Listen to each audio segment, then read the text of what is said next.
بسم اللہ الرحمن الرحیم۔ السلام علیکم ورحمۃ اللہ وبرکاتہ۔ ترجمۃ القرآن المجید جماعت نہم کے لیے ایک اور ویڈیو لے کر حاضر ہیں۔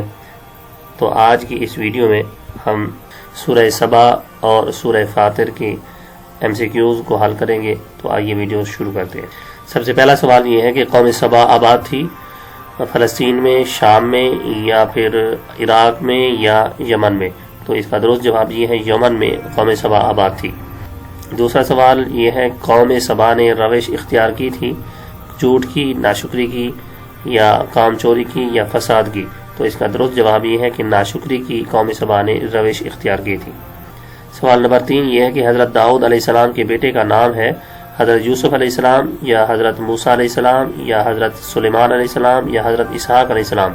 تو اس کا درست جواب یہ ہے کہ حضرت سلیمان علیہ السلام حضرت داؤد علیہ السلام کے بیٹے کا نام ہے۔ چوتھا سوال یہ ہے کہ انسان کی عظمت ہے عہدے میں، مال میں، یا محنت میں، یا طاقت میں؟ تو اس کا درست جواب یہ ہے کہ محنت میں انسان کی عظمت ہے۔ پانچواں سوال یہ ہے کہ مال و اولاد ہے کامیابی کی نشانی، یا زندگی کا امتحان، یا طاقت کی نشانی، یا تقوی کی نشانی؟ تو اس کا درست جواب یہ ہے کہ زندگی کا امتحان مال و اولاد ہے۔ سورہ فاطر کی MCQs آپ دیکھتے ہیں۔ پہلا سوال یہ ہے کہ سورہ فاطر کا دوسرا نام ہے سورۃ العقود، یا سورۃ الملائکہ، یا سورۃ تنزیل السجدہ، یا سورۃ الاسراء؟ تو اس کا درست جواب یہ ہے کہ سورۃ الملائکہ سورہ فاطر کا دوسرا نام ہے۔ سوال نمبر 2 یہ ہے کہ فاطر کا معنی ہے زبردست، یا پیدا کرنے والا، یا نگہبان، یا حکمت والا؟ تو اس کا درست جواب یہ ہے پیدا کرنے والا فاطر کا معنی ہے۔ تیسرا سوال یہ ہے کہ قرآن مجید پہاڑوں اور جانوروں کا ذکر کر کے دعوت دی گئی ہے اللہ تعالیٰ کی حکمت پر غور فکر کی، یا سائنسی تحقیقات کی، یا پہاڑوں کی سیر کی، یا پھر دنیا کی رنگینی کی؟ تو اس کا درست جواب یہ ہے کہ اللہ تعالیٰ کی حکمت پر غور و فکر کی دعوت دی گئی ہے۔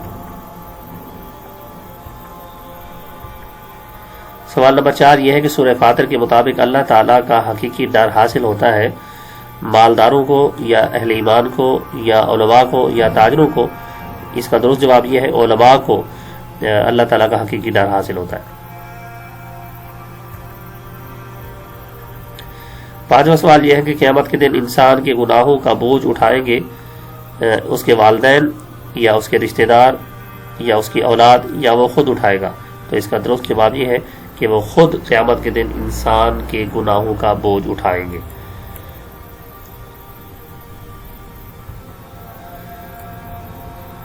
ویڈیو دیکھنے اور سننے کا شکریہ۔ اگر آپ سمجھتے ہیں کہ اس ویڈیو سے آپ کو کچھ فائدہ ہوا ہے تو میرے لیے خیر و برکت کی دعا کیجیے اور دوستوں کو شیئر کیجیے۔ اپنا اور اس چینل بصیرت الاسلام کا خیال رکھیے گا۔ نئی ویڈیو کے ساتھ پھر حاضر ہوں گے۔ السلام علیکم ورحمۃ اللہ وبرکاتہ۔